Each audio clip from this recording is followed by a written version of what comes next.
আসসালামু আলাইকুম রহমতুল্লাহি বারাকাতুহু। আলহামদুলিল্লাহি রব্বিল আলামিন। শুরু হচ্ছে শব্দে শব্দে দর্সে কোরআনের। আজ আমরা 106তম পর্বে, পার্ট নম্বর 106। ইনশাআল্লাহ বিইذনিল্লাহ, আমা তাওফীকি ইল্লা বিল্লাহ। সূরা আল জুমআহ,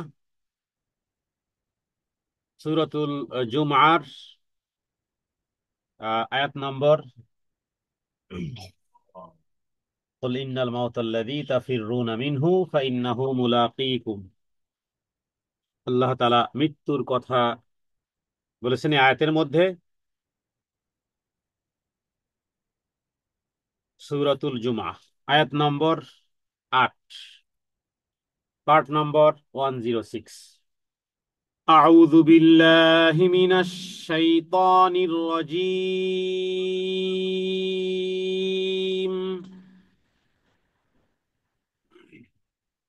কুল ইন্নাল মাউতাল্লাযী তাফিররুনা فإنه ملاقيكم ثم تردون إلى عالم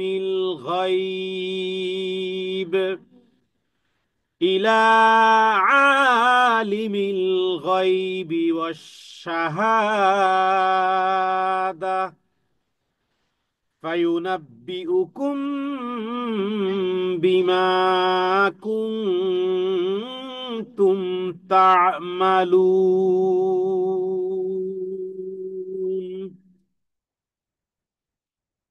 সূরাতুল জুমআহ আয়াত নম্বর 8।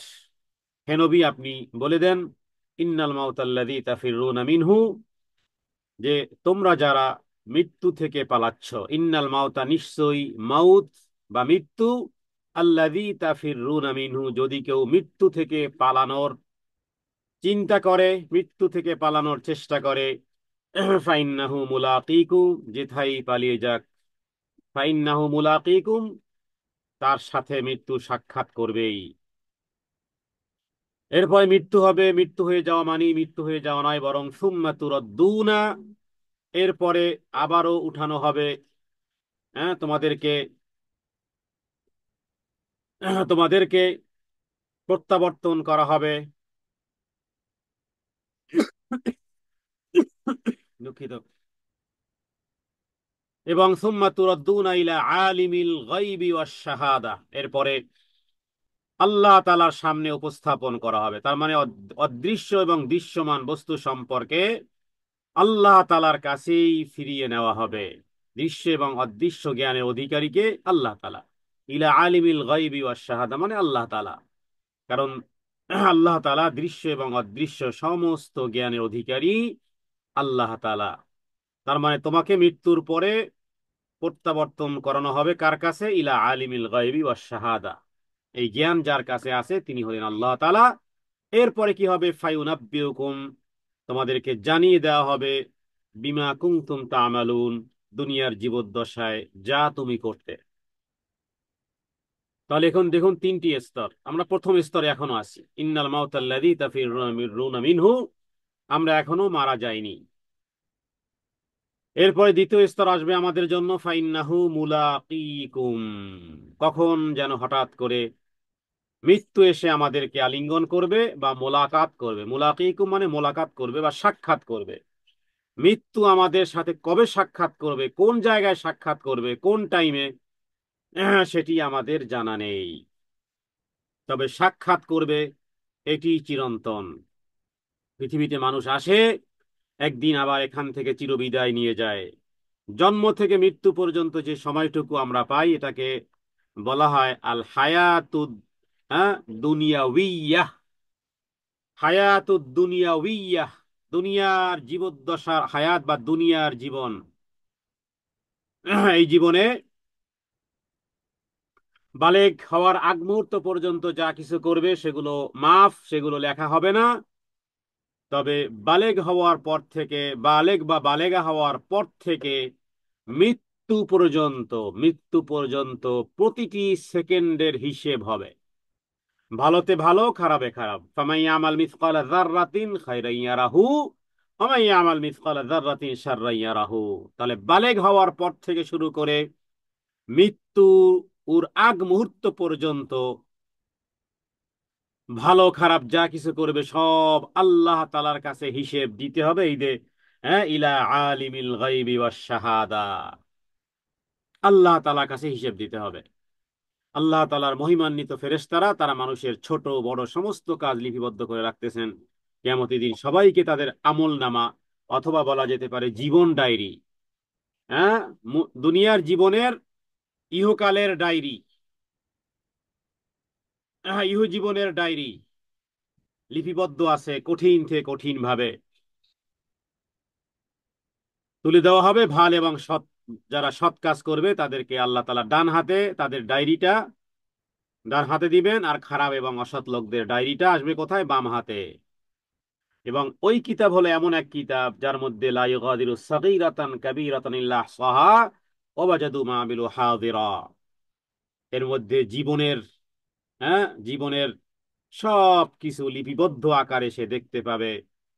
এই জন্যই আল্লাহ তাআলা বলেছেন যে কিঞ্চিত পরিমাণ যদি দুনিয়ার জীবদ্দশায় বালেগ হওয়ার পর থেকে মৃত্যুর আগ মুহূর্ত পর্যন্ত কিঞ্চিত পরিমাণ, একেবারে সামান্য পরিমাণ, একেবারে বিন্দু পরিমাণ, অথবা এই পরিমাণ যেটা দেখাও যায় না, টেলিস্কোপ দিয়ে দেখতে হবে। ওই যে মনের মধ্যে একটু ভালো খেয়ালাত ছিল, ওটাও নেকামল, ওটাও নেকামল। কারো সাথে হাসি মুখে একটু কথা বলা হয়েছিল, তো অনেক বড় নেকামল। তাহলে ক্ষুদ্র থেকে ক্ষুদ্র, ছোট্ট থেকে ছোট্ট কিঞ্চিত পরিমাণ ভালোগুলো সেগুলো দেখতে পাবে। সুতরাং মানুষ যেভাবে একাই জন্মগ্রহণ করে আবার একাই আল্লাহ তাআলার কাছে ফিরে যাবে। জন্মগ্রহণ করেছি একা, আবার ফিরেও যেতে হবে একা, সাথে কেউ যাবে না। পৃথিবীতে আসাটা ইচ্ছাধীন নয়, তদ্রূপ এই পৃথিবী থেকে মানুষের চিরবিদায় নেওয়াটাও মানুষের ইচ্ছাধীন নয়। সুতরাং মন না চাইলেও তাকে যেতেই হবে, এটাই আল্লাহ সুবহানাহু ওয়া তাআলার বিধান। সেটাই এই আয়াতের মধ্যে আল্লাহ বলেছেন, কুল ইন্নাল মাউতাল্লাযী তাফিররুনা মিনহু। মৃত্যু থেকে ভাগবার কোনো কোনো ওয়ে নেই। হ্যাঁ, মৃত্যু থেকে যতই পালাও মৃত্যু তোমায় লইবে ঘিরি, যদিও সুদূর আকাশ পথে লাগাও সেথায় লাগিয়ে সিঁড়ি। কুল ইন্নাল মাউতাল্লাযী তাফিররুনা মিনহু فإنه ملاقيكم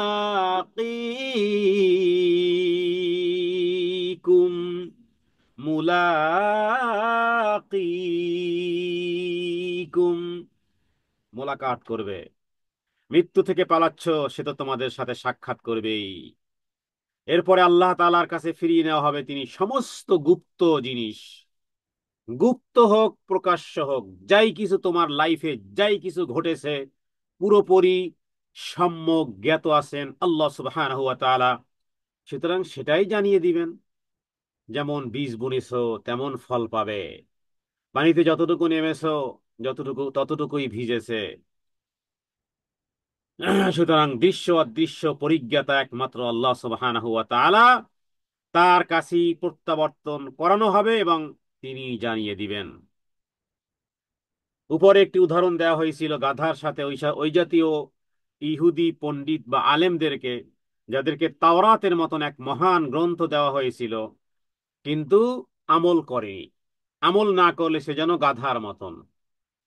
ফলে সেই উদাহরণটি যদি আমাদের মধ্যেও নিয়ে আসি, যে আমাদেরকে এক কিতাব দেওয়া হয়েছে, এক মহান কিতাব দেওয়া হয়েছে, যার নাম হলো কোরআনুন কারীমুন, কোরআনুল হাকিম, কোরআনুল আযীম, কোরআনুম মাজিদ। আমরা কোরআন গ্রহণ করেছি, কিন্তু যদি আমল না করি তাহলে ইহুদিদেরকে যেভাবে করে আল্লাহ তাআলা কামাসালিল হিমার ইয়াহমিলু আসফারা বলেছেন, ওই উপমা গাধার মতন। যেই গাধা তার পিঠে পুস্তক বহন করে, বাট সে জানে না যে এই পুস্তকের মধ্যে কি মহামূল্যবান জিনিস আছে, তার মানে তা থেকে কোনো উপকারও সে নিতে পারে না। অনুরূপভাবে ইহুদিরা যেভাবে করে তাওরাত পড়তো, তাওরাত বুকে ধারণ করত, তাওরাত কপালে লাগাতো, চুমু খেত, নিজেদেরকে সম্পৃক্ত করত যে আমাদেরকে তাওরাত দেওয়া হয়েছে। কিন্তু তাওরাতের বিধান, তাওরাতের হুকুম, তাওরাতের আহকাম, তাওরাতের আদেশ নিষেধ তারা মানত না বিধায় নির্বোধ গাধার চেয়েও নিকৃষ্ট আল্লাহ বলেছেন। অন্যত্র অন্যত্র আল্লাহ তাআলা বলেছেন উলাইকা কাল আনআম, এরা তো জানোয়ার, এরা তো জানোয়ার, পশুর ন্যায়। বালহুমা দল, শুধু তাই নয় তার চেয়েও আরো নিকৃষ্ট, আরো বিভ্রান্ত। উলাইকা হুমুল গাফিলুন, এরা হলো সত্যিকার অর্থেই গাফেল। এটি সূরা আরাফের আয়াত, সূরা আরাফের 189 নম্বর আয়াত। দেখুন দেখুন তাহলে মানুষকে আল্লাহ তাআলা কত সুন্দর অবয়বে সৃষ্টি করেছেন। আর এখানে কি বলেছেন? অন্যত্র বলেছেন বি'সা মাসালুল কওমিল্লাযীনা কাযযাবু বিআয়াতিল্লাহ, কত নিকৃষ্ট সেই সম্প্রদায় দৃষ্টান্ত যারা আমার আয়াত সমূহকে মিথ্যা প্রতিপন্ন করে।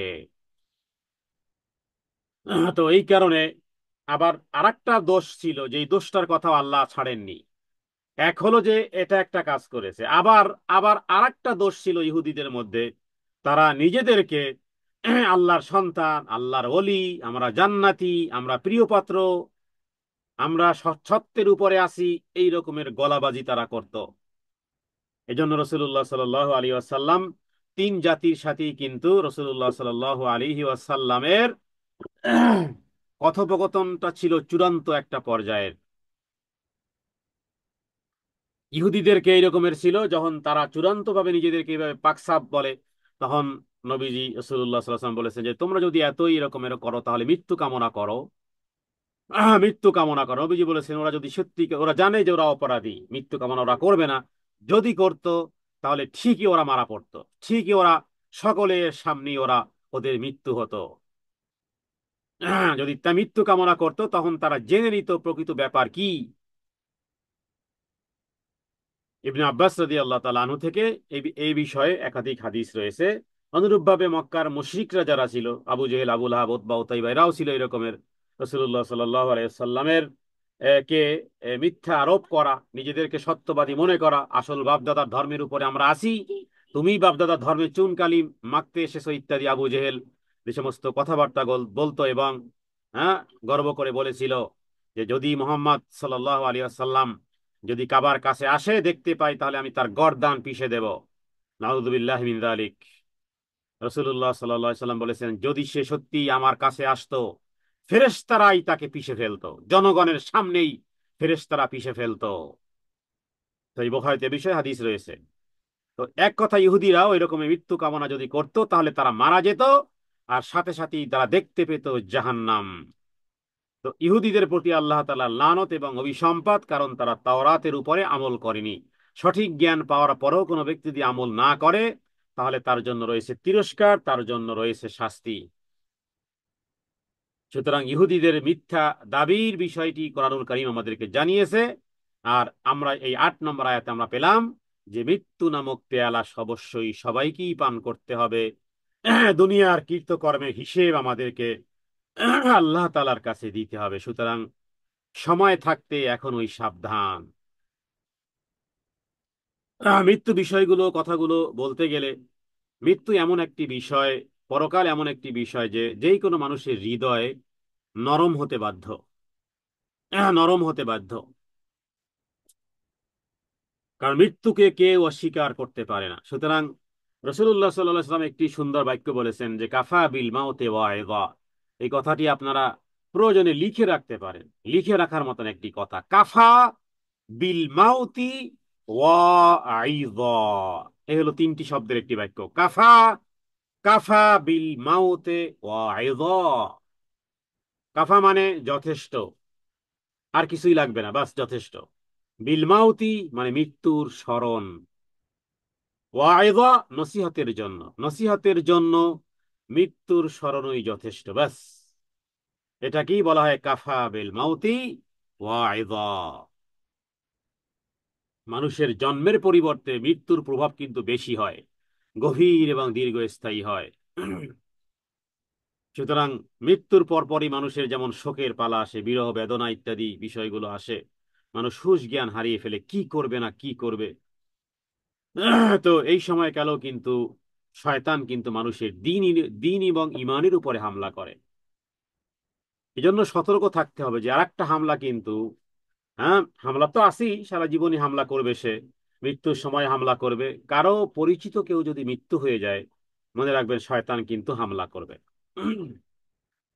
কারণ কঠিন মুহূর্তে মানুষের দ্বীন ঈমানের উপর হামলা করে, তার অনুসারীদেরকে সুন্নাহ মোতাবেক কার্য সম্পাদন থেকে দূরে সরিয়ে সুন্নাহ বিরোধী কথোপকথন, সুন্নাহ বিরোধী কার্যকলাপ, বিলাপ করা, মাতম করা, কাপড় ফাটা, চুল ছেঁড়া, বক্ষে আঘাত করা, চেহারায় আঘাত করা, কালো পোশাক পরিধান করা, শোক প্রকাশের জন্য লাগাতার কয়েক সপ্তাহ বিশেষ বিশেষ অনুষ্ঠানে ব্যবস্থা করা, এগুলো আইয়ামে জাহিলিয়াতের যুগেও ছিল, এই যুগে কালেও আছে। সব ভুলে যায়, হ্যাঁ, প্রশ্ন করে যে অমুকে তো মারা গেছে, এখন কিছুই কিছুই বলতে পারি না, সব ভুলে গেছি, বলেন কি কি কিভাবে কি করতে হবে। তো শোক পালনের শেষ হতে না হতেই গুরুত্বপূর্ণ বিষয় আসে ইসালে সওয়াব। ইসালে সওয়াবের নামে নারী এবং পুরুষ যে সমস্ত বিষয়গুলো করে, সুতরাং কুলখানি বলেন, ফাতেহা বলেন, তৃতীয়া, সপ্তমা, দশমা ইত্যাদি বিভিন্ন রকমের খাবার, বিশেষ আয়োজন, কোরআন খানির ব্যবস্থা, বর্ষ পালন, তারপরে এরকমের বিষয়গুলো যেগুলো মূর্খতা এবং যেগুলো বলা যেতে পারে হিন্দুয়ানি রীতিনীতি। আপনি আপনার বাবা মার জন্য গরু গরু জবাই করে খাওয়াবেন, তার মানে আযাবের ব্যবস্থা করেছেন, বাস, এগুলো সংক্ষিপ্ত কথা। তো মৃত্যুদের প্রতি দয়া মায়া ভক্তির হক আদায় করতে গিয়ে আমরা অনেকেই এই রকমের কর্মকাণ্ড করি। এ সম্পর্কে একজন ব্যক্তিকে সতর্ক থাকতে হবে যে আসলে কি করা যাবে কি করা যাবে না। কারণ কিছু কিছু বিষয় আছে, এগুলো প্রায় বেদাত থেকে শিরক, হ্যাঁ, শিরক, শিরকে শিরকে আজিম বলা যায়, মানে মহা শিরকের মহাসড়ক তৈরি হয় আমাদের দেশে। আর যদি এমনটি হয় তাহলে নিজের নিজের সবকিছুই বরবাদ করলাম, এবং এটি অত্যন্ত জঘন্যতম গুনাহ। অতএব এই বিষয়ে আমি এই এই আলোচনার মধ্যে সতর্ক করতেছি যে যাতে করে মৃত্যুর পরবর্তী যে সমস্ত আমলগুলো সেখানে যেন সুন্নাহর অনুযায়ী যেন প্রত্যেকটি বিষয় যেন সম্পাদন করা হয়। একজন ব্যক্তির জানাজা থেকে শুরু করে কাফন দাফনের পর ইসালে সওয়াবের অন্যান্য বিষয়গুলো, এর বাইরে যেন এমন কোনো কিছু না করা হয়। কারণ বেদাহ মানি হলো রাসূলুল্লাহ সাল্লাল্লাহু আলাইহি ওয়াসাল্লাম থেকে অগ্রিম কোনো কিছু করা।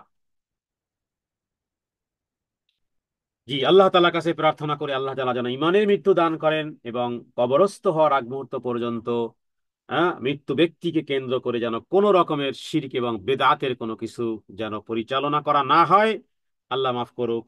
এরপরে কারো কবরকে বাঁধানো, এরপরে বিভিন্ন রকমের কবরের উপর বিভিন্ন বিষয় নির্মাণ করা ইত্যাদি বিষয়গুলো তো রাসূলুল্লাহ সাল্লাল্লাহু আলাইহি ওয়াসাল্লাম আরো কঠিন ভাবে তিনি সতর্ক করেছেন। তো আয়াত থেকে আমাদের মূল বিষয় হলো যে প্রত্যেক ব্যক্তিকে মৃত্যুর জন্য প্রস্তুতি গ্রহণ করা, প্রস্তুতি গ্রহণ করা, এটাই মূলত এই আয়াত থেকে যেন আমরা এই শিক্ষা গ্রহণ করতে পারি। এর পরের আয়াত,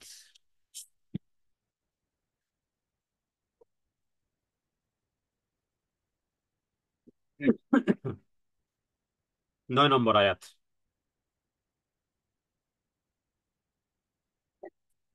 ইয়া আইয়ুহাল্লাযীনা আমানু ইযা নুদিয়া লিস-সালাতি মিন ইয়াউমিল জুমুআতি ফাসআউ ইলা যিকরিল্লাহ ইলা যিকরিল্লাহি ওয়া যারুল বাই'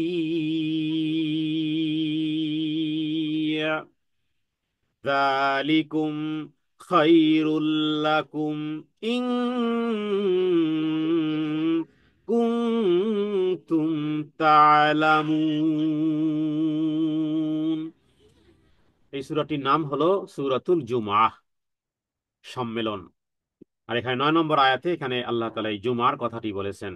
ইয়া আইয়ুহাল্লাযীনা আমানু, ওহে যারা ঈমান এনেছো, ইযা নুদিয়া লিস-সালাতি, যখন সালাতের জন্য ডাকা হয়, মি ইয়াউমিল জুমআতি, জুমার দিন, ফাসআও, তোমরা দ্রুত ধাবিত হও, ইলা যিকরিল্লাহি ওয়াযারুল বাই, আল্লাহ তাআলার স্মরণের দিকে, ওয়াদারুল বাই, এবং যাবতীয় কেনা বেচা পরিত্যাগ করো। যদিও এখানে কেনা বেচার কথা উল্লেখ করা হয়েছে, তার মানে এটা হলো মানুষ সবচেয়ে যেই বিজি যেই কাজে থাকে সেই বিষয়টি। বাকি এর দ্বারা সমস্ত ব্যস্ততা থেকে, মানে ক্রয় বিক্রয় পরিত্যাগ করো, এটার উদ্দেশ্য হলো যে সমস্ত ধরনের ব্যস্ততা। কারণ মানুষের, প্রত্যেক ব্যক্তি, এভরিবডি সুপার বিজি। কে আছে এমন যে কোনো মানে ব্যস্ততা নেই? চাই শহরের, চাই গ্রামের, সবাই সবাই ছুটছে ব্যস্ততার মধ্যে। এর মধ্য থেকেও তোমরা আল্লাহ তাআলার স্মরণ পানে ছুটে আসবে, যাবতীয় ব্যস্ততাকে অফ রেখে, কেনাবেচা বন্ধ করে, মানে যাবতীয় ব্যস্ততা থেকে, ব্যস্ততাকে ছেড়ে দিয়ে তোমরা আসবে। এটি আল্লাহ তাআলা দেখতে চান। ফাসআউ ইলা যিকরিল্লাহি ওয়াযারুল বাই। আর আল্লাহ তাআলা বলেন যালিকুম খায়রুল লাকুম, এটি তোমাদের জন্য উত্তম, ইন কুনতুম তা'লামুন, যদি তোমরা এটি অনুধাবন করতে পারো, যদি তোমরা এটা জানতে পারো।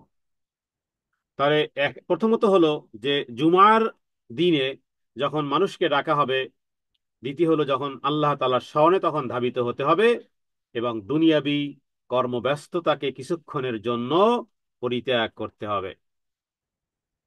জুমার দিনটি মূলত আমাদের বলা যায় সাপ্তাহিক, সাপ্তাহিক ঈদ বা মুসলমানদের সমাবেশের দিন। এই কারণে এটাকে ইয়াউমুল জুমআ বলা হয়। আল্লাহ তাআলা এই পৃথিবীকে, এই পৃথিবী, আসমান এবং জমিনকে ফ্রাইডে মানে জুমার দিন সৃষ্টি করেছেন। নবমণ্ডল এবং ভূমণ্ডল এবং সমস্ত বিশ্বকে আল্লাহ তাআলা 6 দিনে সৃষ্টি করেছেন। আর এই 6 দিনের শেষ দিন ছিল জুমার দিন। এবং রাসূলুল্লাহ সাল্লাল্লাহু আলাইহি সাল্লাম বলেছেন যে পৃথিবীতে যত সূর্য উদিত হয় যেই দিনগুলোতে, তার মধ্যে সবচেয়ে উত্তম হলো জুমার দিন। জুমার দিনের যে সূর্য উদিত হয়, এটি আল্লাহ তাআলার কাছে সবচেয়ে উত্তম দিন। এবং এই জুমার দিনে সৃষ্টি করা হয়েছে আদম আলাইহিস সালাতু ওয়াস সালামকে। আদম আলাইহিস সালাতু ওয়াস সালামকে জুমার দিন সৃষ্টি করা হয়েছে, এবং এই দিন তাকে জান্নাতে প্রবেশ করানো হয়েছে। কারণ তাকে সৃজন করার পরে কোন কোন মতান্তরে প্রায় 40 দিন বা 40 বৎসর ওইভাবে মাটির শুষ্ক, ঠুনঠুনের বা ঠনঠনে শুষ্ক মাটির মৃত্তিকা আকারে আদম আলাইহিস সালাতু ওয়াস সালাম ছিলেন। হ্যাঁ, আজাজিল আজাজিল দেখতো আর গবেষণা করত যে কি কি আছে। দেখতো যে পেট আছে, বললো যে পেট যার আছে তাকে ধোকা দেয়াই যাবে। তো এরপরে যখন আল্লাহ তাআলা তার রেহে তার তার সে দেহের মধ্যে ফু দিয়ে ফুৎকার করলেন, রূহ ফুকে দিলেন, এরপরে হযরত আদম আলাইহিস সালাতু ওয়াস সালাম, আমাদের আদি পিতা, তিনি নড়াচড়া শুরু করলেন, জান্নাতে ছিলেন। এরপরে দাঁড়ানোর চেষ্টা করলেন, বিভিন্ন ফল ফলাদি ধরার চেষ্টা করলেন, জলদিবাজি শুরু করলেন। আল্লাহ তাআলা বলেন ওয়াকানাল ইনসানু আজুলা, মানুষ বড় জলদিবাজি। তাহলে জলদিবাজিটা আমাদের এই সৃষ্টিগতভাবেই আমাদের মধ্যে আছে। তবে এর বিপরীত যারা করবে, সবর অবলম্বন করবে, নবীজি বলেছেন আল আজিলু মিনাশ শাইতান, জলদিবাজিটা শয়তানের থেকে প্রকাশ পায়। তাহলে এর বিপরীতটা করতে হবে। শয়তানের বিপরীতটা, শয়তানি কাজের বিপরীতটা করলে সেটাই হবে সুন্নাহ। আর সুন্নাহ যদি না করি তাহলে সেটি আর ওইভাবে অবসর থাকবে না, বরং সেটি শয়তান সেটি গ্রহণ করবে। তো আদম আলাইহিস সালাতু ওয়াস সালামকে জান্নাতেও প্রবেশ করা হয় ইয়াউমুল জুমআ, জুমআর দিন। আর ঘটনাক্রমে যাই কিছু হয়েছিল জান্নাতের মধ্যে, যখন পৃথিবীতে নামিয়ে দেওয়া হয় হযরত আদম আলাইহিস সালাতু ওয়াস সালামকে, সেই দিনও ছিল জুমার দিন। যখন তাদেরকে পৃথিবীতে নামিয়ে দেওয়া হলো আর বলা হলো, হ্যাঁ, বলা হলো যে নেমে যাও এখান থেকে, তোমাদের কাছে আমার পক্ষ থেকে হেদায়েত আসবে, যে ব্যক্তি সেই হেদায়েতকে গ্রহণ করবে তাদের জন্য কোনো ভয় নেই, তাদের জন্য কোনো চিন্তাও নেই। তো যাই হোক, আদম আলাইহিস সালাতু ওয়াস সালামের দোয়া কোরআনুল কারীমে বর্ণনা করা হয়েছে, রব্বানা যালামনা আনফুসানা ওয়া ইল্লাম তাগফির লানা ওয়া তারহামনা লানাকুনান্না মিনাল খাসিরিন। এই দোয়াটি হলো হযরতে আদম আলাইহিস সালাতু ওয়াস সালাম, এই দোয়ার মাধ্যমেই তিনি মুক্তি পেয়েছেন। এই দোয়ার মাধ্যমেই আল্লাহ তাআলা তাকে ক্ষমা করেছেন, তাকে সম্মানিত করেছেন। ফাতালাক্কা আদম মির রাব্বিহি কালিমাত, কিছু কথা শিখেছিল আদম আলাইহিস সালাম হ্যাঁ, আল্লাহ তাআলার পক্ষ থেকে সেই কথাগুলো এটাই এটাই রব্বানা যালামনা আনফুসানা। সুতরাং আদম আলাইহিস সালাতু ওয়াস সালাম যেই দোয়া করে তিনি আল্লাহ তাআলার প্রিয় পাত্র হয়েছেন, সেই আয়াত কোরআনুল কারিমে এখনো রয়ে গেছে সূরা আরাফে। আমাদের উচিত আমরাও এই আদম আলাইহিস সালাতু ওয়াস সালামের ভাষায় ওই দোয়া পড়া, অর্থ সহ পড়া, রব্বানা হে আমার প্রভু প্রতিপালক, যালামনা জুলুম করেছি, আনফুসানা আমি আমার উপরে, ওয়াইল্লাম তাগফির লানা আর তুমি যদি আমাকে ক্ষমা না করো, লানাকুনান্না তাহলে অবশ্যই অবশ্যই মিনাল খাসিরিন ক্ষতিগ্রস্ত হব।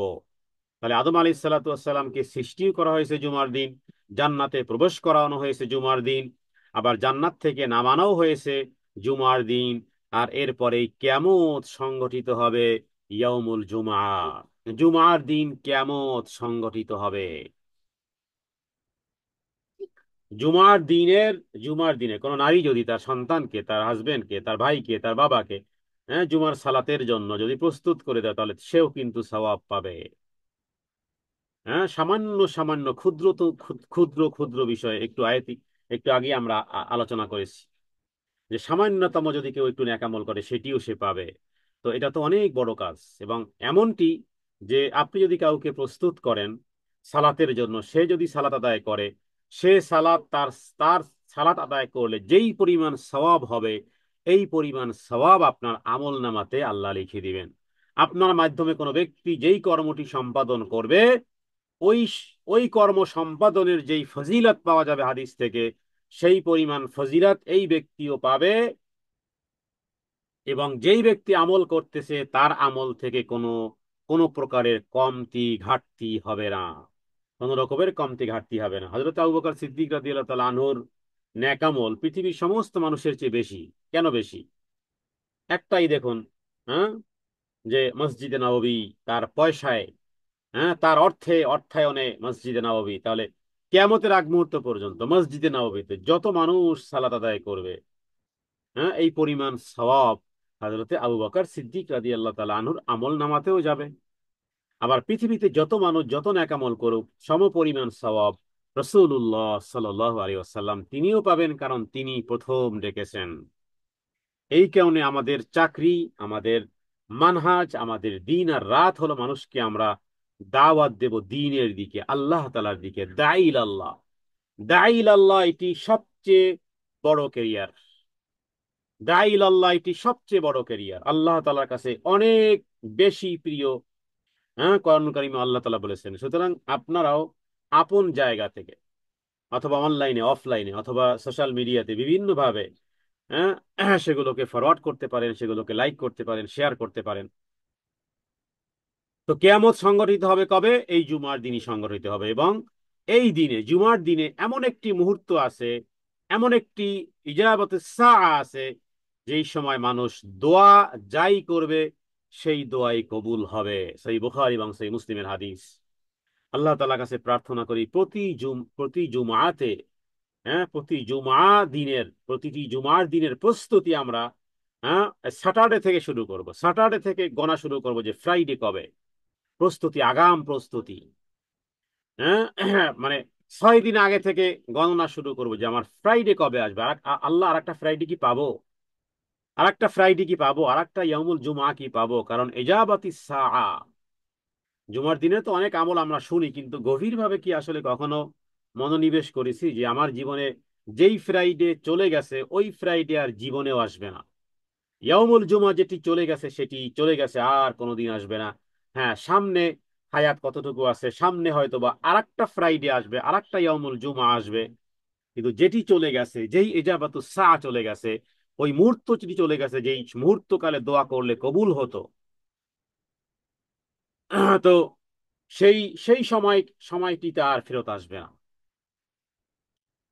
জুমার দিনে রাসূলুল্লাহ সাল্লাল্লাহু আলাইহি ওয়াসাল্লাম জুমার দিন সম্পর্কে নবীজি বলেছেন যে আল্লাহ তাআলা পৃথিবীর সমস্ত মানব জাতিকে আল্লাহ তাআলা বিভিন্ন দিন দিয়েছিলেন, মানে সমাবেশের দিন। কিন্তু পূর্ববর্তী উম্মতেরা পালন করতে ব্যর্থ হয়েছিল। ইহুদিরা তারা পেয়েছিল ইয়াউমুস সাbt, ইয়াউমুস সাbt মানে শনিবার। শনিবার ছিল তাদের নির্ধারিত দিন। নাসারাদেরকে দেওয়া হয়েছিল ইয়াউমুল আহাদ মানে রবিবারকে, নাসারাদেরকে দেওয়া হয়েছিল রবিবারকে। আল্লাহ তাআলা এই উম্মতকে তৌফিক দিয়েছেন যে জুমার দিনকে মনোনীত করেছেন। আর বিধায় রাসূলুল্লাহ সাল্লাল্লাহু আলাইহি ওয়াসাল্লাম তিনি বলেছেন যে আমরা সর্বশেষে এসেও কিয়ামতের দিন অগ্রণী হব। কারণ সপ্তাহ আহ, শুরু হবে জুমা থেকে। জুমা থেকে শুরু, তাহলে জুমা আগে, দেন দেন আপনার স্যাটারডে, দেন সানডে। তাহলে শুরু হলো জুমা, জুমা থেকে সপ্তাহের শুরু। যদিও পৃথিবী বিভিন্ন দেশে বিভিন্ন দিনের শুরুয়াত করেছে, তো আমাদের শুরু জুমা থেকে। তাহলে নম্বর 1 হলো জুমা, নম্বর 2 হলো শনিবার, নম্বর 3 হলো রবিবার। তো আসলো তারা আগে, কিন্তু নম্বরে পড়ে গেছে পিছনে। নবীজি হাদিস থেকে ওটাই বুঝিয়েছেন। নবীজি ওটাই বুঝিয়েছেন যে জুমা হলো নম্বর 1, জুমার দিন। ইয়াউমুস সাbt, শনিবার হলো নম্বর 2, সপ্তাহের দ্বিতীয় দিন। রবিবার সপ্তাহের তৃতীয় দিন। তো নাসারাদেরকে, ইহুদিদেরকে, তাদেরকে যে ইয়াউমুস সাbt দেওয়া হয়েছিল, ইহুদিরা যে ইয়াউমুস সাbt পেয়েছিল, তো দেখুন তাদের চেয়ে আমরা অগ্রগামী হয়ে গেছি। মানে তার মানে তারা আছে নম্বর 2-এ, আমরা আছি নম্বর 1 সিরিয়ালে। নবীজি এটাকে আরো ব্যাপকভাবে বলেছেন যে আমরা হ্যাঁ সবার শেষে এসেও কিয়ামতের দিনও অগ্রণী হব এবং আমরাই জান্নাতে প্রবেশ করব। এবং আমাদেরকে যে কিতাব দেওয়া হয়েছে এবং আমাদেরকে যে দিন দেওয়া হয়েছে, সুতরাং আমরা এসেছি শেষে, কিন্তু যাব সবার আগে। আপনি যদি ট্রেন স্টেশনে যান আর যদি দেখেন যে ট্রেন আসতে এখনো 2 ঘন্টা বাকি, তো কষ্ট। কিন্তু যদি আপনি ট্রেন স্টেশনে গেছেন সবার শেষে, মাত্র 2 মিনিট ট্রেন স্টেশনে গিয়ে ঠিকঠাক হয়েছে, এর মধ্যেই ট্রেন এসে গেছে। তো আমরা এসেছি সবার শেষে, সমস্ত উম্মতের শেষে এসেছি, কিন্তু যাব সবার আগে জান্নাতে। তো ইয়মুল জুমআ, এটাকে ইয়মে আরুবাও বলা হয়। তো জুমার দিন সম্পর্কে আমরা বলবো যে জুমার দিনে রাসূলুল্লাহ সাল্লাল্লাহু আলাইহি ওয়াসাল্লাম তিনি যখন মেম্বারে বসতেন, তখন বেলাল রাদিয়াল্লাহু তাআলা আনহু আজান দিত। এইভাবেই ছিল। পরবর্তীকালে হযরতে আবু বকর সিদ্দিক রাদিয়াল্লাহু তাআলা আনহু, হযরত ওমর রাদিয়াল্লাহু তাআলা আনহু সময়কালে ওইভাবেই ছিল। হযরতে ওসমান রাদিয়াল্লাহু তাআলা আনহুর সময় মানুষের কর্মব্যস্ততা বেড়ে গেল এবং মদিনার এই মসজিদ নববীকে ঘিরে সব জায়গাতে, বাজার ঘাট থেকে শুরু করে সব ধরনের মানুষের ব্যস্ততা এবং বিভিন্ন রকমের মানুষের আনাগোনা বেড়ে গেল। তো এরপরে কি হলো যে হযরতে ওসমান রাদিয়াল্লাহু তাআলা আনহু তিনি জুমার দিনে দ্বিতীয় আরেকটি আযানের ব্যবস্থা করেছিলেন। দ্বিতীয় আরেকটি আযানের ব্যবস্থা করেছিলেন যে যখন তোমাদেরকে জুমার সালাতের আযান দেওয়া হয় তখন সবকিছু বর্জন করো। এর পিছনে একটি হাদিস আছে এইভাবে যে একবার এরকমের হয়েছিল যে রাসূলুল্লাহ সাল্লাল্লাহু আলাইহি ওয়াসাল্লাম একটা জুমাতে হয়েছিল, নবীজি খুতবা দিচ্ছেন আর একদিকে তখন এই এক লোক এক লোক এসে খবর দিল যে যে বাণিজ্যিক একটা কাফেলা মদিনাতে আসছে। এমন সময় এমন সময় যে একেবারে সালাতের আগ মুহূর্তে খবর দিল কি যে অমুক বাণিজ্য কাফেলা এসেছে। এবং বাণিজ্য কাফেলাটা ব্যাপক কাফেলা ছিল, বড় ধরনের কাফেলা ছিল, বিভিন্ন জিনিসপত্র তারা আনতো। তো মানুষ কি করলো, খুতবা ছেড়ে দিয়ে ব্যবসায়িক কাজে, হ্যাঁ, তারা কি করলো, যেই বাণিজ্যিক কাফেলা মদিনা বাজারে এসেছে, অনেক মানুষ কি করলো, খুতবা ছেড়ে সে বাজারে চলে গেল। তো রসুল্লাহ সাল্লামের সামনে শুধুমাত্র 12 জন সাহাবী অবশিষ্ট ছিলেন। এর মধ্যে হজরতে আবু বকর সিদ্দিক রাদিয়াল্লাহু তাআলা আনহু তিনিও ছিলেন, হজরতে ওমর রাদিয়াল্লাহু তাআলা আনহু তিনিও রাসূলুল্লাহ সাল্লাল্লাহু আলাইহি ওয়াসাল্লামের সামনেই ছিলেন। তারা বাজারে আর ওই বাণিজ্যিক কাফেলাতে যাননি। আল্লাহ তাআলা এটি আল্লাহ তাআলা এই এই এই বিষয়কে কন্ডেম করেছেন যে খবরদার, হ্যাঁ, যখন এই আজান দেওয়া হয়ে গেছে, রাসূলুল্লাহ খুতবা দিচ্ছেন, আর কোনো কাজ করা যাবে না। তো এই কারণে ওলামায়ে কেরামগণ বলেছে যে আসলে জুমার সালাত যেহেতু আজান দুইটি দেয়, কোন আজানের পরে সমস্ত কিছু হারাম, ব্যবসা বাণিজ্য থেকে শুরু করে সবকিছু হারাম কখন, দ্বিতীয় আজান দেওয়ার পরে। বাকি যেটা, এটাই ছিল রাসূলুল্লাহ সাল্লাল্লাহু আলাইহি ওয়াসাল্লামের সময়কালে প্রথম আজান, যেহেতু তখন মাত্র একটি আজানই দেওয়া হতো। ওসমান রাদিয়াল্লাহু তাআলা আনহুর সময় সংখ্যাধিক্যতার কারণে যে আজান চালু করেছিলেন, তো মানুষ যখন মানে বেশি বেড়ে গেল, তখন জাওরা নামক একটি জায়গাতে আরেকটি আজান দিলেন। জাওরা হলো একটা মদিনার একটা উঁচু বাড়ি, পাহাড়ের উপরে একটা বাড়ি, উঁচু একটা বাড়ি, মসজিদের কাছেই ছিল। সেখানে আর একটা আজান দেওয়া হতো যাতে করে মানুষ তাড়াতাড়ি প্রস্তুত হয়ে জুমার সালাতের জন্য আসতে পারে। তো ফাসআউ ইলা যিকরিল্লাহ, এখানে সাই মানে দৌড়ানো, কিন্তু আমরা হাদিস থেকে জানি যে সালাতের জন্য দৌড়িয়ে কখনো যাওয়া উচিত নয়। এজন্য দুঃখ লাগে যে যারা শুধু কোরআন মানতে চায়, যারা হাদিস মানতে চায়, এরা কোরআনের ব্যাখ্যা কিভাবে করবে? এই যে জুমার সালাতের কথা বলা হলো, কিভাবে জুমার সালাত আদায় করা হবে, খুতবা কখন দিবে, আগে দিবে না পরে দিবে, কখন দিবে, কিভাবে দিবে, দুই খুতবা মধ্যখানে বসবে কিনা, সালাদ ইত্যাদি কোনো কিছুকে কোরআনুল কারিমে আছে? কোনো কিছুই কোরআনুল কারিমে নেই, বরং কোরআনুল কারিমে বাস শুধু বলা হয়েছে যখন জুমার জুমার আজান হবে তখন সালাতের জন্য যাও। তাহলে বিষয়গুলো বুঝতে হবে হাদিস থেকে এটার বিস্তারিত ব্যাখ্যা রাসূলুল্লাহ সাল্লাল্লাহু আলাইহি ওয়াসাল্লাম করেছেন। জুমার সালাত, হ্যাঁ, জুমার সালাতের জন্য দ্বিতীয় আজান হয়ে গেলে ক্রয় বিক্রয় হারাম হয়ে যাবে, আর কোনো ক্রয় বিক্রয় করা যাবে না।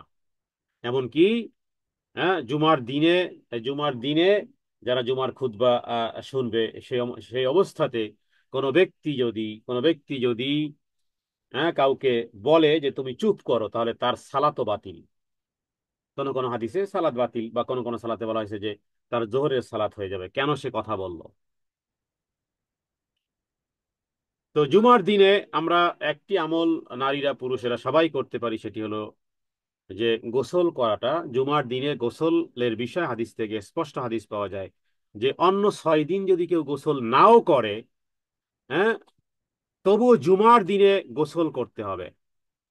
জুমার সালাত আদায় জন্য গোসল করতে হবে, সুগন্ধি ব্যবহার করতে হবে, মসজিদের দিকে আগে যাওয়া হবে। তাহলে নবীজি বলেছেন যে ব্যক্তি এই কাজগুলো করবে, মসজিদে রওনা দিবে, প্রবেশ করবে, সে যেন একটি উট কোরবানি, আল্লাহ তাআলার রাস্তায় একটি উট কোরবানি করার সওয়াব আল্লাহ তাআলা তাকে দিবেন। জীবনে যারা সাধারণ মধ্যবিত্ত মিডল ফ্যামিলি, তারা, হ্যাঁ, একটা ছাগল জব দিতেই কত কষ্ট, গরু, হ্যাঁ, একটা গরু একটা এককভাবে, আর এখানে একটা উট আল্লাহ তাআলার রাস্তায় কোরবানি। তো খতিবের খুতবা মনোযোগ সহকারে শ্রবণ যদি কেউ না করে, নবীজি বলেছেন যদি কোনো ব্যক্তি বলে যে চুপ করেন, এটাও যদি বলে, তাহলেও নবীজি বলেছেন সে যেন অনর্থক কাজ করলো। আর মনে রাখবেন যে এক জুমা থেকে আর এক জুমা পর্যন্ত আল্লাহ তাআলা আমাদের জীবনের সমস্ত অপরাধকে আল্লাহ তাআলা ক্ষমা করে দিবেন। যদি কবিরা গুনাহ থেকে বাঁচতে পারি, তাহলে এক এক জুমা থেকে আর এক জুমা আল্লাহ তাআলা আমাদের যাবতীয় পাপ সমূহ, যেগুলো আমরা অনিচ্ছা সত্ত্বে করে ফেলেছি, গুনাহে সগীরা ইত্যাদি, জানা অজানা, এগুলো আল্লাহ তাআলা ক্ষমা করে দিবেন। তাহলে আমরা বুঝলাম যে জুমার খুতবার আজানের পরে সমস্ত প্রকার ব্যবসা বাণিজ্য সবকিছু হারাম, এবং জুমার দিনের ফজিলত জানতে পারলাম। অনুরূপভাবে করণীয় এবং বর্জনীয়, এবং জুমার খুতবা হবে দুটি, এবং দাঁড়িয়ে দিতে হবে প্রয়োজনে মাতৃভাষায়। এ বিষয় নিয়ে মন্তব্য আছে আমাদের দেশে, ওলামায়ে কেরামদের মধ্যে আছে, হ্যাঁ, খুতবা আপনি দিবেন যদি আপনি নাই বুঝেন, এই জন্য যে যেই ভাষায় বুঝে। রসুল্লাহ সাল্লাহ সাল্লাম আরবিতে খুতবা দিয়েছেন, এভাবে না বলে আমরা বলবো নবীজি মাতৃভাষায় খুতবা দিয়েছেন, যেহেতু তাদের ভাষা ছিল আরবি।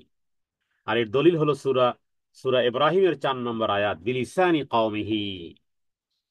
জুমার খুতবা যে বাংলায় দিতে হবে, এটার দলিল সূরা ইব্রাহিমের 4 নম্বর আয়াতের কথা বললাম। জুমার খুতবা শোনা ওয়াজিব, হ্যাঁ, জুমার সালাত আদায় করা যেমন ওয়াজিব, তেমনি খুতবা শোনা ওয়াজিব। খুতবা চলাকালে কথাবার্তা, কোনো কাজ করা সম্পূর্ণ নিষেধ এবং হারাম।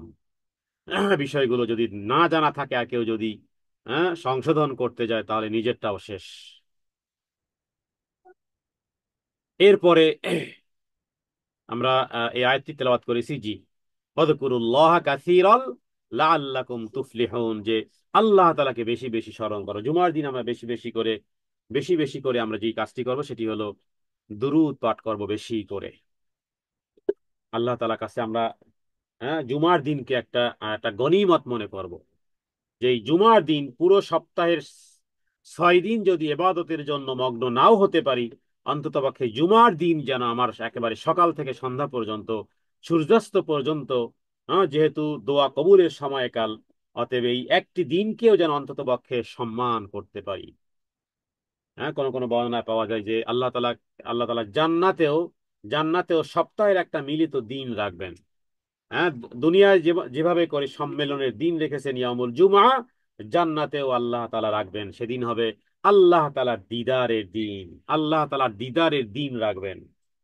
হ্যাঁ, আল্লাহর হিসাব অনুযায়ী সেটাও ইয়ামুল জুমআই হতে পারে। কোন কোন তাফসীরকারগণ এভাবে উল্লেখ করেছেন। তাহলে জুমআর দিনের ফজিলত থেকে যেন আমরা আর কখনো বঞ্চিত না হই।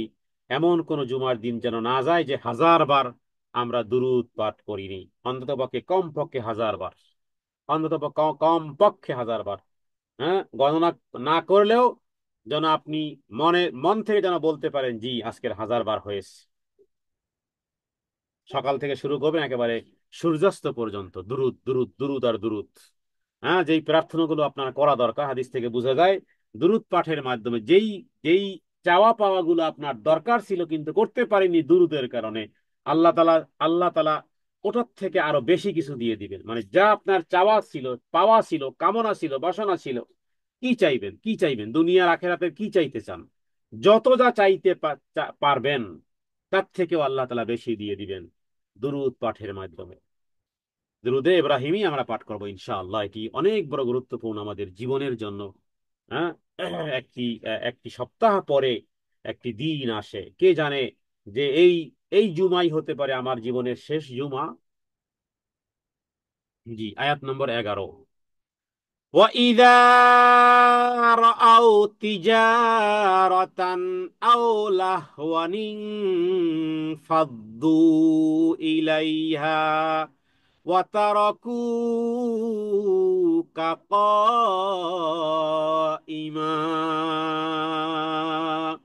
وَإِذَا رَأَوْا تِجَارَةً أو لهوا فضوا إليها ওয়াইদা রাও যখন, ওয়াইদা যখন, রাও তা দেখলো, তিজারাতান যে ব্যবসা, আও লাহওয়ানিং ফাদ্দু ইলাইহা অথবা এমন কোনো কিছু খেল তামাশা।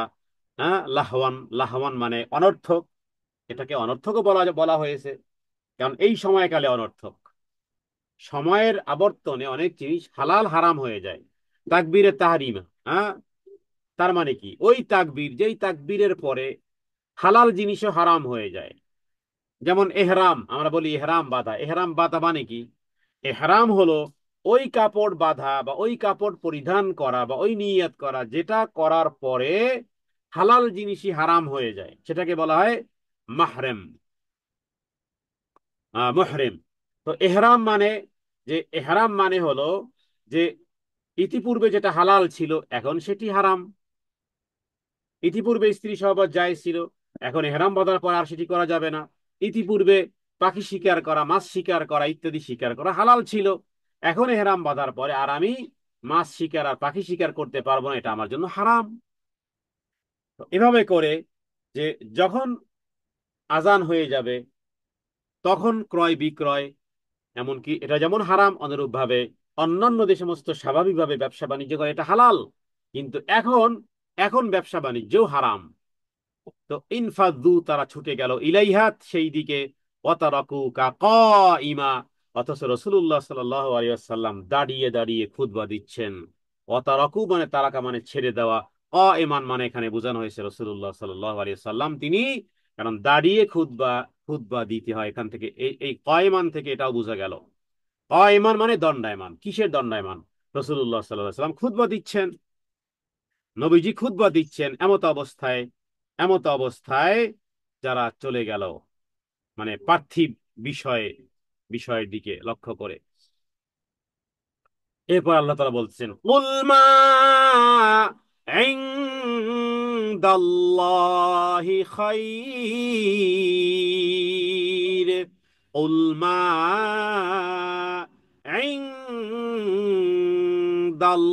ইনদাল্লাহি খাইর। হে নবী, আপনি বলে দেন মা ইনদাল্লাহ, হ্যাঁ, আল্লাহ তাআলার কাছে যা কিছু আছে, মা ইনদাল্লাহ, আল্লাহ তাআলার কাছে যা কিছু আছে, আরে সব কিছুর চেয়ে উত্তম। হ্যাঁ, আল্লাহ তাআলার কাছে যা আছে, এই যে বিনোদন, এই সব কিছু বিনোদন আর এই সব কিছু ব্যবসা আর বাণিজ্য, বিনোদন আর বাণিজ্যের চেয়ে, সব কিছুর চেয়ে আল্লাহ তাআলার কাছে যা আছে এটি সবচেয়ে শ্রেষ্ঠ। তো এই আয়াতে মূলত আসলে হুঁশিয়ার করা হয়েছে। এই আয়াতে হুঁশিয়ার করা হয়েছে কাজ কারবারে, হালাল কাজ কারবারি মনোযোগ দিয়েছিল, এখন আর চলবে না। এই জন্য আজান হওয়ার পরে আলহামদুলিল্লাহ, যারা যে সমস্ত দেশে আছেন, আল্লাহ তাআলা যেন আমাকেও তৌফিক দান করেন, আজান হওয়ার পরে যদি কোনো কাজ করেন দুনিয়ার কাজ, বরকত শূন্য হবে।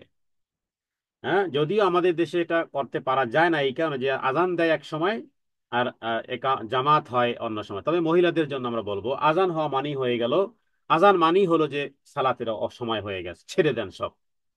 পিঁয়াজ আধা কেটেছেন আর আধা কাটিয়েন না, বাস সালাতটা আদায় করে নেন, একেবারে আউয়াল ওয়াক্তে আদায় করে নেন।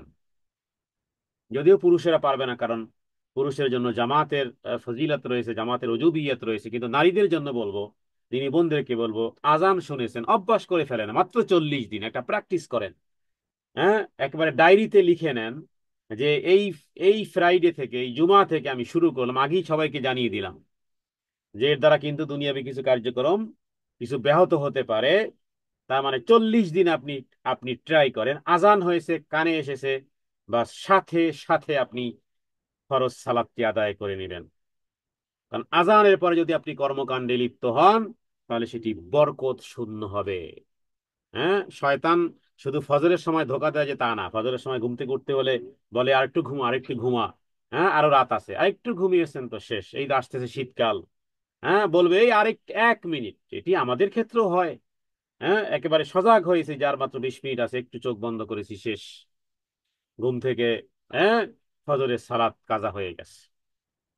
তো আমাদের সাথে যেহেতু লেগে আছে, এই কারণে আজান হয়েছে ভাবতেছেন যে এই যে এই কাজটি করার পরই এরপরে সালাত আদায় করব না।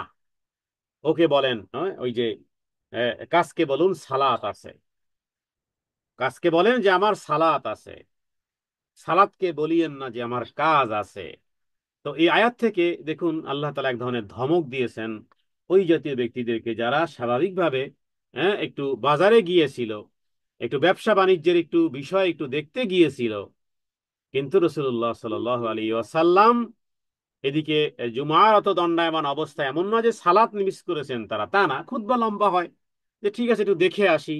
কিন্তু আল্লাহ তাআলা দেখুন, আল্লাহ তাআলা এক ধরনের কন্ডেম করেছেন, হুঁশিয়ারি উচ্চারণ করেছেন যে খবরদার এটি করবে না। আর এখানে এই এই যে আয়াত লাহবি অমিনাত তিজারা, লাহবি শব্দের অর্থ এক ধরনের ঢোল ঢাল ইত্যাদিও পিটানো, এগুলোকে লাহবা বলা হয়। সূরা লোকমানের মধ্যে 5 নম্বর আয়াতে এটি পাবেন। তো এটা মূলত খেল তামাশা বলতে এখানে বোঝানো হয়েছে। একটি হাদিসের মধ্যে বলা হয়েছিল যে কিছু ব্যক্তিবর্গ যখন, যারা এই মদিনায় এই মালসহ যখন মালসহ যখন আগমন করে, তখন খবর প্রচারের উদ্দেশ্যে তারা এই জাতীয় ঢোল বাজাতে শুরু করে। হ্যাঁ, তো ঢোলের শব্দ শুনে তারা জানতো যে নিশ্চয়ই কোনো ইনফরমেশন ইত্যাদি। তো এরপরে কি করলো, যে কিছু ব্যক্তিবর্গরা তারা এগুলো দেখতে গেল, ওই বাণিজ্যিক কাফেলার দিকে ছুটে যায়, আর তাদের প্রসঙ্গে আল্লাহ তাআলা এভাবে করে কোরআনুল কারীমের আয়াত নাজিল করেছেন। তো এরপরে কিছু ব্যক্তিবর্গ থাকার কারণে, কিছু ব্যক্তিবর্গ থাকার কারণে আযাব আসেনি। তা নাহলে রাসূলুল্লাহ সাল্লাল্লাহু আলাইহি সাল্লাম বলেছেন যে আল্লাহ তাআলার তোমাদের একজনও যদি না থাকতো আমার সামনে, আমি খুতবা দিচ্ছি আর একজন যদি তোমরা আমার সামনে না থাকতে, আমরা আগে বলেছি যে 12 জনের মতন সাহাবী ছিল, যদি একজনও না থাকতে, তাহলে নবীজি বলেছেন যে যার হাতে আমার প্রাণ, আল্লাযী নাফসি বিয়াদিহি, সেই আল্লাহ তাআলা শপথ করে বলতেছি যার হাতে আমার প্রাণ, তাহলে এই মদিনাকে, মদিনার উপরে আগুন পতিত হতো, আগুন, আগুনে সব, একেবারে ব্যবসা বাণিজ্য থেকে শুরু করে কাফেলার সব কিছু আগুন জ্বালিয়ে দিত। এই উপত্যকায় আগুন তোমাদের উপরে পতিত হতো, যারা রাসূলুল্লাহ সাল্লাল্লাহু আলাইহি সাল্লামের নিকট থাকার কারণে এই আগুন মদিনাতে আসেনি। তাহলে এই সমস্ত সতর্ক বাণী বিষয়গুলো কোরআনুল কারীমে আল্লাহ তাআলা কেন এনেছেন? ঘটনা কি শুধু ঘটনা শোনানোর জন্য, নাকি না কিয়ামতের আগ মুহূর্ত পর্যন্ত আমাদেরকে সতর্ক হওয়া উচিত? হ্যাঁ, সতর্ক হওয়া উচিত। আল্লাহু আকবার। আমরা মানুষ দুর্বল, আল্লাহ আমাদেরকে দুর্বল করে সৃষ্টি করেছেন, কিন্তু এই জাতি আমরা সালাত তো আদায় করি, কিন্তু আসলে 5 ওয়াক্ত সালাত তো আমরা মাশাআল্লাহ আমি বিশ্বাস করি সবাই আদায় করি, কিন্তু সময় মতো করি না, সময় মতো করি না, একটু এদিকে একটু সেদিকে। আল্লাহু আকবার। আল্লাহ তাআলার কাছে পানাহ চাই, হে আল্লাহ, আপনি আমাদেরকে তৌফিক দেন, আপনি আমাদেরকে শক্তি দেন, আমাদেরকে সামর্থ্য দেন, সত্যিকার অর্থে আপনাকে আমাদের হৃদয়ে ভয় আর মহব্বত বৃদ্ধি করে দেন। এক্স্যাক্টলি সঠিক সময়ে সালাত আদায় করার গুরুত্ব কোরআন এবং সুন্নতে ভুরি ভুরি আল্লাহ তাআলা কোরআনুল কারীমের আয়াত নাজিল করেছেন, ইন্না সালাত কানাত আলাল মুমিনিন কিতাবাম মাওকুতা, কিতাবাম মাওকুতা। নিশ্চয়ই সালাত সঠিক সময়ে মুমিনদের উপরে ফরজ করা হয়েছে। হ্যাঁ, আমরা এই কথাগুলো আসলে আনন্দ, মানে এটার তৃপ্তি শেষ হচ্ছে না যে আসলে সত্যিকার অর্থে এই কথাগুলো বলা আমাদের নিজেদেরকেই বলা। পাঁচ ওয়াক্ত সালাত আমরা আজ থেকে, হ্যাঁ, আল্লাহ তাআলার কাছে, হ্যাঁ, আমরা বলবো যে হে আল্লাহ, আমরা যেন একেবারে সঠিক সময়ই যেন আদায় করতে পারি, একটু যেন ডিলে না হয়, একটু যেন লেট না হয়, একটু যেন দেরি না হয়। সঠিক সময় আজান হয়েছে, বাস সালাত। বিশেষ করে নারীরা ঘরে আছেন, তারা আজান শুনেছেন, বাস, এরপরে আপনার আর কোনো কাজ নেই, একটাই মাত্র কাজ, সালাত আদায়, বাস। জন্মই হয়েছে যেন এই সালাত আদায় করার জন্য, খাওয়ার জন্য, পানাহারের জন্য, পরিধান করার জন্য, ঘরবাড়ি সাজানোর জন্য, এটা ওটা করার জন্য, এই আনাগোনা ইত্যাদি না। একেবারে নিজেকে বলেন যে তোর জন্মই হয়েছে সালাত আদায় করার জন্য। কারণ ওই তো ইন্না সলাতি অনুসুকি, আমি তো একেবারে কোরআন কারীমে আয়াত থেকে বলেছি, ইন্না সলাতি, আগেই বলে ইন্না সলাতি, নিশ্চয় আমার সালাত, অনুসুকি, অমাহিয়া, আমার মৃত্যু, অমামাতি, আমার জীবন, আমার মৃত্যু, লিল্লাহি রব্বিল আলামিন, আল্লাহ তাআলার জন্য। তাহলে অর্থ একই হলো যে সালাত আদায় করার জন্যই আমার জন্ম হয়েছে। এই সালাত কোন সালাত? ফরজ সালাত। এই ফরজ সালাতের জন্য আমি জন্ম হয়েছি। আমি মানুষ, মানুষ হিসেবে আমি আমি ঠিক থাকবো। হ্যাঁ, আল্লাহ তাআলার কাছে মুসলিম হিসেবে, মানুষ হিসেবে আমি ঠিক থাকবো যখন আমি সালাত আদায় করতে পারবো। কারণ মানুষের মতো সাত অঙ্গে সেজদা পৃথিবীর কোনো প্রাণী পায় না, একমাত্র মানুষই পারে সাত অঙ্গে সেজদা দিতে। তো এই কারণে সালাতের সালাতের সালাতের বিষয়ে বলবো যে যখনই আজান হবে তখনই তখনই সালাত আদায় করে নিতে হবে। ইদা নুদি আলি সালাতি বলতে এখানে যে বিষয়টি অবতারণা করা হয়েছে, সেই বিষয়টি মূলত এখানে ভেঙ্গে ভেঙ্গে কতগুলো করা হয়েছে। হ্যাঁ, যে ফাসাউ ইলা যিকরিল্লাহ, কেউ কেউ বলেছেন যে ফাসায়ের পরিবর্তে এখানে ফামদু ইলা যিকরিল্লাহ, মানে আল্লাহ তাআলার জিকির এবং সালাতের দিকে অগ্রসর হও। বিষয়টা এরকম, যেমন কারো নাম মনে করুন আব্দুর রাজ্জাক, আমি ডাক দিলাম, এই আব্দুর রাজ্জাক ভাই এদিকে আসেন। তো এখন সে যদি কোনো কর্ণপাতই না করে, আমি ডাক শুনেছে, কিন্তু অলরেডি সে শুনেছে, কারণ সে কানা না, সে বয়রা না, সে অন্ধ না, সে বধির না, শুনেছে কিন্তু কোনো আওয়াজ করলো না। তাহলে এবার বলেন, আমি মানুষ হিসেবে আমার কি মনে হবে যে ডাকলাম তাকে অথচ সে শ্রবণ করলো না? হ্যাঁ, তো এটা তো স্বাভাবিকভাবে বুঝলাম যে একজন মানুষকে ডাকলাম, কি ব্যাপার, কি হলো, আবার কি হয়ে গেল যে ডাকলাম শুনলো না সে? তো এখানে দেখুন, আল্লাহ সুবহানাহু ওয়া তাআলার দিকে আহ্বান করা হয়েছে, আল্লাহ সুবহানাহু ওয়া তাআলার সম্মানের দিকে তাকিয়ে, তার জাবারিয়াত, তার কিবরিয়াত, তার আজমত ইত্যাদির দিকে তাকিয়ে যে রবের দিকে ডাকা হয়েছে। ছেড়ে দিলাম, সব ছেড়ে দেই, যা যা হবার হবে। এটা হলো ফামদু ইলা যিকরিল্লাহ। এরপরে ওয়াজারুল বাই বলতে সমস্ত ব্যস্ততাকে আজকে জবেহ করে ফেলতে হবে। ওয়াজারুল বাই মানে আজান তখন দেওয়া হবে তখন সমস্ত কার্যক্রম, ব্যবসা বাণিজ্য বর্জন করার এই বিষয়গুলো কোরআনুল কারীমে পৃথিবীর সমস্ত ওলামায়ে কেরামগণ একমত যে ক্রয় বিক্রয় তখন হারাম হয়ে যায়। তো এখানে শুধুমাত্র জুমা কেন্দ্রিক নয়, কারণ জুমার সালাত যেমন ফরজ, অনুরূপ ভাবে পাঁচ ওয়াক্তের সালাত কি নফল। পাঁচ ওয়াক্তের সালাতের জন্য জন্ম যেহেতু হয়েছে, পাঁচ ওয়াক্ত সালাতের সালাতের সময় হয়ে গেলে অনর্থক অন্য কোনো কাজকর্ম ইত্যাদি ক্রয় বিক্রয়কে নিজেদের জন্য যখন হারাম করব, তখনই বোঝা যাবে যে এই যে যালিকুম খায়রুল লাকুম, হ্যাঁ, এটাই উত্তম ছিল। এই যে সব ছেড়ে দিয়ে এসেছো, সব ছেড়ে দিয়ে, হ্যাঁ, সালাত আদায়ের দিকে যে ধাবিত হয়েছো, এটাই বান্দা, এটাই হে মুমিন বান্দা, তোমার জন্য এটাই উত্তম, এটাই উত্তম। আর এরপরে সালাতের পরে, হ্যাঁ, সালাতের পরে সালাতের পরে এরপরে কাজ করো, তাহলে বরকত হবে। কোন কোন তাফসীর কারকগণ, কোন কোন ব্যক্তিবর্গ বলেছেন যে সালাতের পরে ক্রয় বিক্রয়, যেই ক্রয় বিক্রয়টা তুমি এই সালাতের আগে করতে আজান হওয়ার পরে, একে তো নিষিদ্ধ হতো, একে তো হারাম হতো, ওই ক্রয় বিক্রয়টাই তুমি সালাতের পরে করো, আল্লাহ তাআলা 70 গুণ রুটি রুজি বৃদ্ধি করে দিবেন ওই ক্রয় বিক্রয়ের মধ্যে। হ্যাঁ, 70 গুণ বৃদ্ধি করে দিবেন আল্লাহ তাআলা। কারণ তুমি সালাত আদায় করার পরে তুমি এটা করেছো।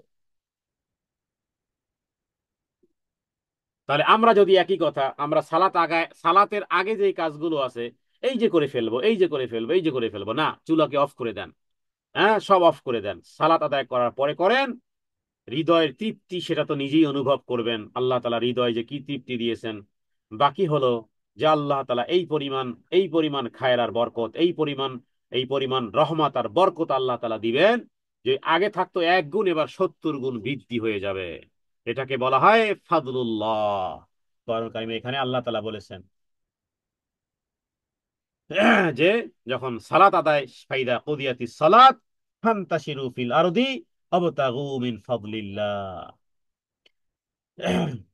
ওয়াযকুরুল্লাহা কাসীরাল লাআল্লাকুম তুফলিহুন। যখন সালাত আদায় হয়ে যায়, তখন জমিনে ছড়িয়ে পড়ো, ফিল আরদি, জমিনের মধ্যে, ওয়াবতাগু মিন ফাদলিল্লাহ, আর তোমরা সন্ধান করো আল্লাহ তাআলার অনুগ্রহ।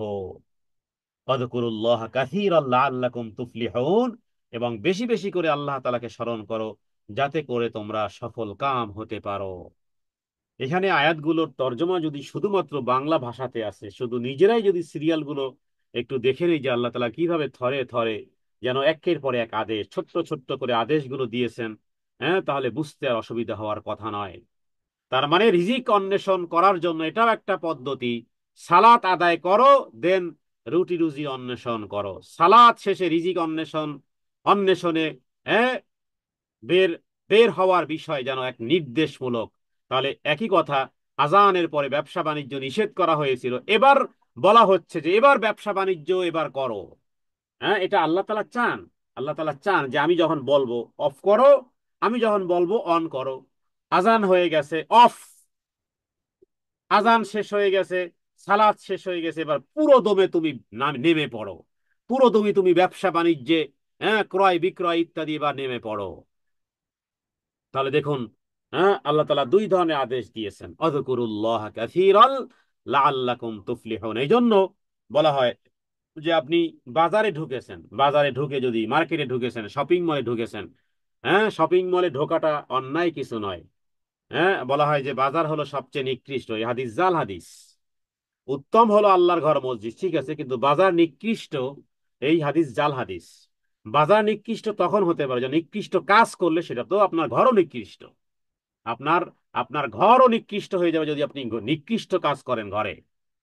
হ্যাঁ, মদের আসর বসালেন, গান বাজনার আসর বসালেন, হ্যাঁ, টান টানাক্কার আসর বসালেন, তো সেটা তো নিকৃষ্ট। তো বাজারে নিকৃষ্ট কাজ হয়, হ্যাঁ, তখন নিকৃষ্ট হবে, কিন্তু এমনি বাজার নিকৃষ্ট নয়। কারণ রাসূলুল্লাহ সাল্লাল্লাহু আলাইহি সাল্লাম থেকে একটি হাদিস রয়েছে, ব্যবসা বাণিজ্যে আল্লাহ তাআলার জিকির করা, কোনো অবস্থাতে গাফেল না হওয়া।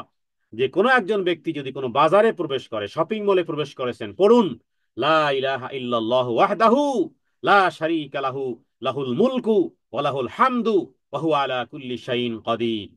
কোনো ব্যক্তি যদি এই বাজারে বা শপিং মলে, হ্যাঁ, মার্কেটে ইত্যাদি যায়, আর সে যদি এই দোয়া পাঠ করে, তাহলে, যদিও এই হাদিসটি সম্পর্কে বেশ কিছু বক্তব্য আছে, তারপরও একাধিক বর্ণনা আছে, সেই অনুযায়ী বলা যেতে পারে। কারণ হাদিসটি ইমাম তিরমিজি উল্লেখ করেছেন, ইবনে মাজার মধ্যে উল্লেখ করা আছে, আরো একাধিক সুনান আরবার মধ্যে আছে।